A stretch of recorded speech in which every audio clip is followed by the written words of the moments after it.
Oh yeah, I forgot you don't like this part. Statistically, landings are the most dangerous. You got nothing left to live for, Riddick. I do. Now shut up, would you? You're already counting, aren't you? I said shut up. Your funeral.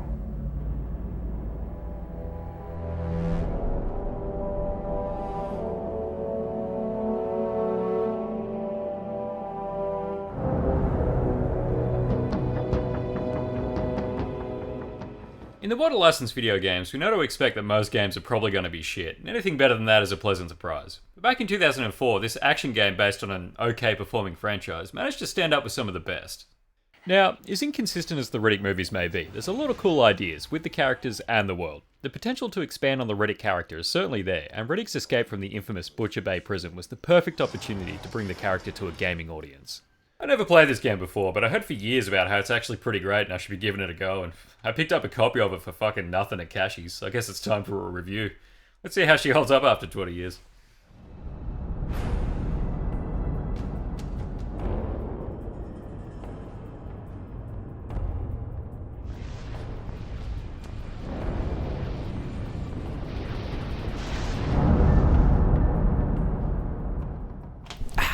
Alright, let's see how Mr. Richard B. Riddick holds up in video game form.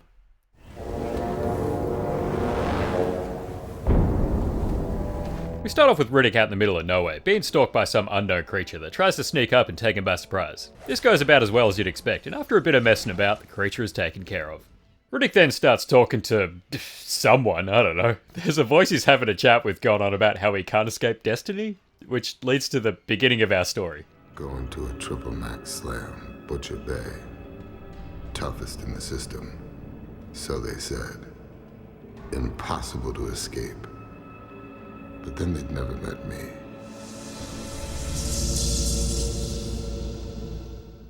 We start off on a transport ship heading to the prison after being captured by Johns from Pitch Black, and much like in the movie, Riddick is all about getting under his skin. They just transmitted a safe route through the minefield.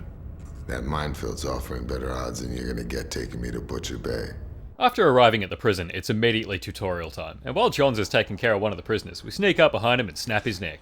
A prisoner gets a shock picking up his assault rifle, and the other bloke ain't looking too good either, so it's escape time. Straight off the bat, we're getting into fights and running into armed enemies, which we can hide from in the dark areas. Already, combat is awesome, and the stealth mechanics are just a treat. We get a hand on this shotgun, but no ammo, which we gotta sort out. Now we're fighting in the dark, and just fucking these guys up. But as we make our way to the light at the end of the tunnel, suddenly we're brought to the realization that it's all a dream! Johns hands us over to the warden, Hoxie, who Johns has to argue with about price, and pretty soon we're making the long walk through the prison with Butcher Bay head of security, Abbott. Okay. No physical contact with other inmates whatsoever. No contraband of any kind. Don't ask what's contraband. I define it day by day. So spare yourself and carry nothing but lint in those pockets. Now this setup is awesome, and the walk through the prison with the credits is a nice touch. Immediately we get talking to the prisoners, and one guy, Haley, wants us to take down this big dog called Rust, and this other guy, Matson, reckons he can give us a weapon to help out. This of course turns into an ambush, and Matson swears Rust made him do it. He eventually brings us a shiv to our cell, but Rust shows up. We're about to let him have it, but Abbott shows up to help Rust. Matson gets himself hurt, and after they leave, we plan our attack. We beat up some rando and take his knuckle dusters, and now it's time to kill Rust. We take down a few of his boys, get a shiv, and let that fucker have it. Abbott tries to cut us a deal, but we ain't about that, so it's back to Haley to figure out how we're breaking out of this dump. I take that as a no. Saying no to me is not the kind of mistake you want to make. We need to get into the pit, but first we got to get to the DNA databank to get our hands on a locked rifle. And we've got to head through the infirmary to get there, so we get to work. The fellas in the infirmary are no problem, and the guy where the databank is ain't too much either, so before you know it, we've got some guns. The action kicks right in, and we get our hands on a pistol, assault rifle, and shotgun pretty quickly. And after a good stretch of making our assault through the area, we make our way towards the pit. It ain't the fall that gets you. Down in the pit, we're left with a shotgun, and have to make our way through with 6 minutes left on our torch. The ferals down there aren't too pleased to have company, so we make short work of them, in an incredible gory display.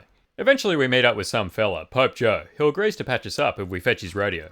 After all that's sorted, we're treated to a cutscene where Joe patches up our arm, after which everything pauses and we're visited by a voice telling us not to trust all we see. So I'm going to give you a gift. Yes, You have been blind for far too long. But your world is about to get more colorful. Oh, you're destined for great things, Riddick. What did you do? Just need your arm. Just can't fix your arm. Please. I'd like. Careful how you look at me. Riddick, tell me. What do you see? Everything. Well, I guess I got fucking Riddick vision now. Now we've got to go to Pigsville, the guard quarters, to fuck up Abbott. And our new ability makes it all kinds of fun. We find a case outside Abbott's door with a special order rifle and convince him to let us in. After a short battle, we're interrupted by Johns before we can finish the job. This doesn't quite go to plan for him either, as we then both get captured, and after he agrees to leave for the price he's given, the warden decides to send us down even further into the prison. And holy shit, does this game keep hitting you with awesome looking levels. This area basically turns into another hub area, where you'll be running errands for different folks and starting fights in this controlled environment. After chatting to the whole section, fucking with some guy's meal, and fighting enough fellas, we take on this big bloke.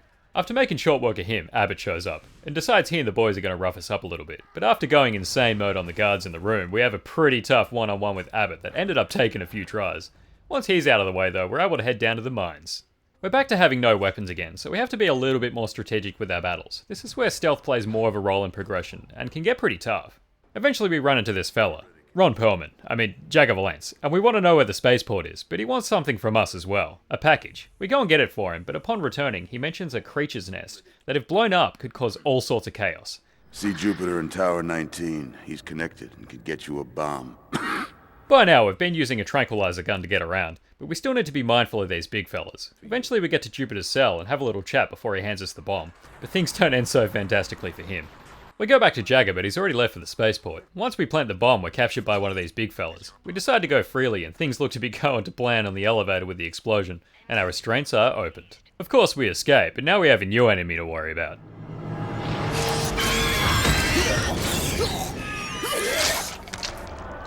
These creatures can be easy enough to take down, but they deal a bit of damage, and in large numbers are a little bit frustrating and unpredictable. We battle on anyway, and we make our way up to see the havoc we've caused along the way. Oh, fuck yeah, minigun! Now, after plenty of tiptoeing around, it's a great payoff to be able to smash through the base with a minigun, and it makes us fully OP now. And after a quick battle with one of these big fuckers, we catch up to Jagger, but oh my god, fuck off, Johns! Hoxie ain't too pleased with us either, and after Johns gets told to fuck off, we're sent to a fate worse than death, the cryogenic facility. We managed to somehow get out by breaking into someone else's pod. I don't know, don't ask too many questions. Now it's time to get the fuck out of here. We end up pretty OP again when we end up on one of those giant security thingos, and after some pure annihilation, we're making a run for it. It looks like we've come up to a dead end, but out of nowhere, our best mate Johns shows up to save the day. After a bit of rigmarole, we pay Hoxie a visit, and even though he thinks he's got the upper hand, we take care of his giant robots with a surprise minigun, and after our last confrontation, we walk out the front door while Hoxie meets his fate. That's him! Fire!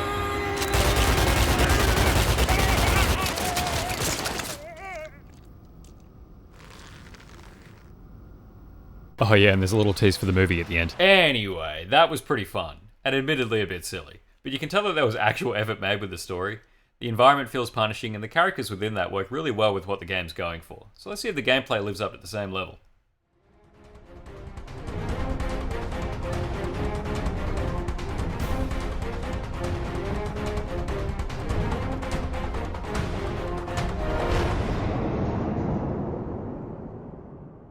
Alright, so people probably weren't expecting much back in the day from a licensed game like this, but Butcher Bay manages to impress in a number of ways.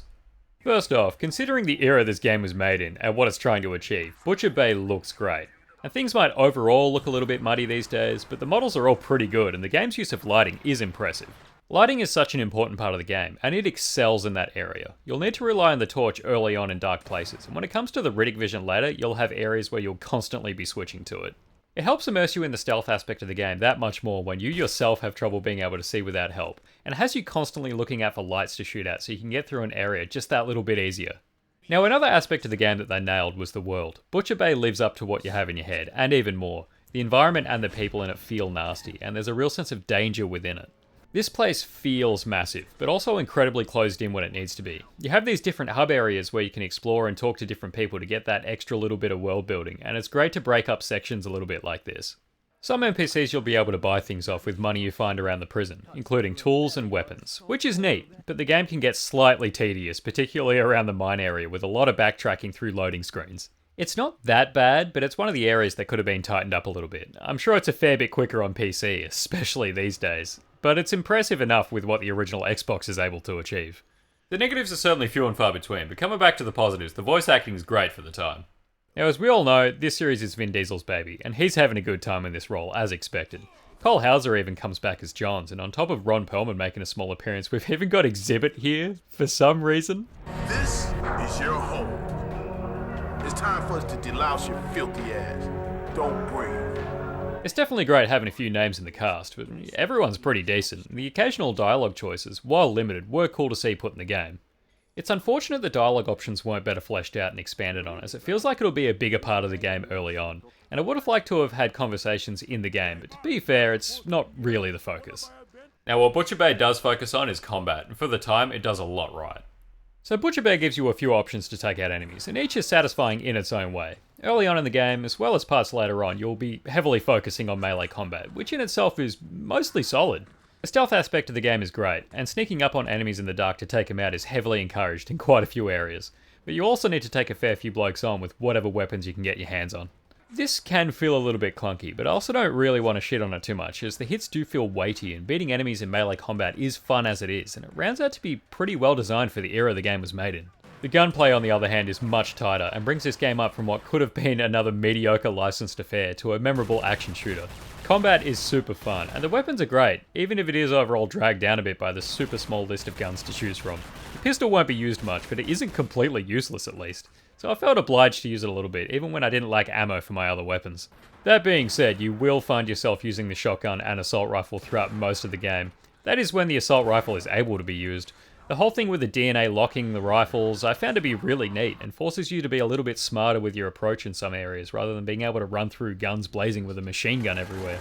Later on, you'll be stripped of all your weapons, but you will get your hands on a tranquilizer, which you'll definitely be relying on heavily here and there. You basically need to shoot a bloke, then knock them down so they don't get back up. Overall, pretty good.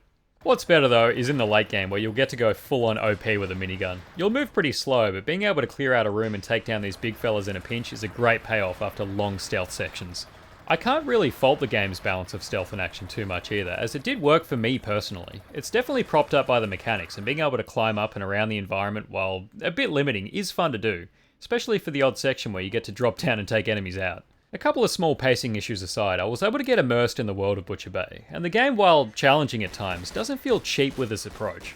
Health stations are plentiful enough, and being able to expand your health bar throughout the game is well implemented to keep up with the difficulty of the later stages. There's not too much incentive to complete the game multiple times outside of it's just fun to play, but you will find some cigarette packets that reward you with some cool concept art and shots from the Chronicles of Riddick. These are neat enough, and I'm sure it was pretty cool to see back in 2004, but with all that in mind, I think it's time we wrap this one up. Butcher Bay was overall as good as I thought it would be. The environment that it places you in lives up to what you would expect, and the action for the most part is very well executed. There's of course the small things that can be hard to ignore at times, with some minor pacing issues and getting lost a little bit in places, but the majority of the game is well focused. The action more than makes up for any inconsistencies. Now this game is very good, and still very playable 20 years later, so I'm going to have to chuck an 8 out of 10 on this one. You don't even have to be a Riddick fan to enjoy this, so go check it out and I'll catch you next time.